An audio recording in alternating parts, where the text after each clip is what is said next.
Hi, hello, good morning. இப்போ நீங்கள் பார்த்துருக்கிறது தென் சீரடி சாய்பாபா திருக்கோயில்.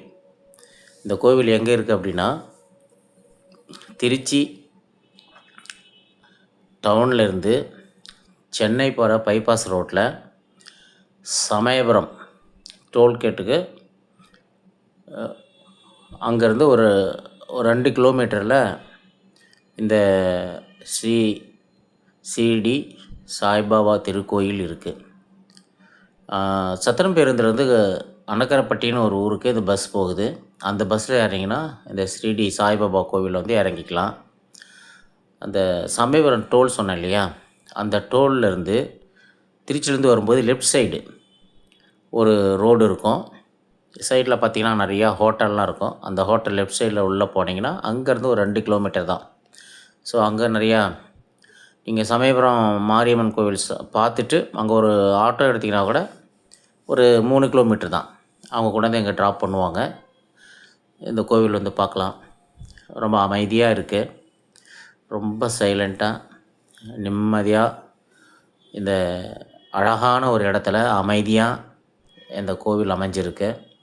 பார்க்குறதுக்கு ரொம்ப நல்லாயிருக்கு. பாருங்கள், ஸ்ரீடி சாய்பாபாவுடைய அணையா விளக்கு. இது 24 மணி நேரமும் எரிஞ்சிக்கிட்டே இருக்குமா. ஸோ ரொம்ப நல்லாயிருக்கு. ரொம்ப பார்க்குறதுக்கு சாய்பாபா கோவிலுடைய திருவுருவம் ரொம்ப நல்லாயிருக்கு.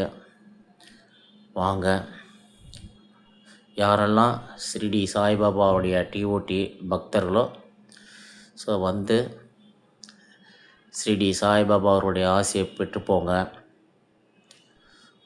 இங்கே வந்து மதிய நேரத்தில் அன்னதானம், இங்கே வர சாய்பாபாவுடைய பக்தர்களுக்கு சாப்பாடு கூட போடுறாங்க. ஸோ நீங்கள் காலையில் வந்துட்டிங்கன்னா சாமியை பார்த்துட்டு மதியமாக சாப்பிட்டுட்டு அதுக்கப்புறம் கூட நீங்கள் கிளம்பி திருச்சிக்கு சமயபுரம் கோவிலுக்கு போயிட்டோ, இல்லை திருச்சி அங்கே இருக்கிற உச்சி பிள்ளையாருக்கெல்லாம் போட்டோ நீங்கள் எங்கே போகணுமோ போகலாம். ரொம்ப நல்லா இருக்குது இந்த கோவில். பிரம்மாண்டமாக கட்டியிருக்காங்க.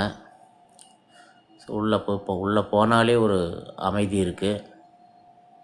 ரொம்ப நல்லா இருக்குது அந்த ஏரியா.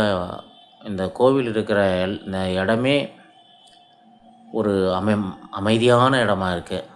நிறைய பக்தர்கள் வந்துட்டுருக்காங்க. எல்லாருமே வந்து இங்கே தரிசனம் பண்ணுறாங்க. அதை நான் பார்த்தேன். நீங்களும் பாருங்கள்.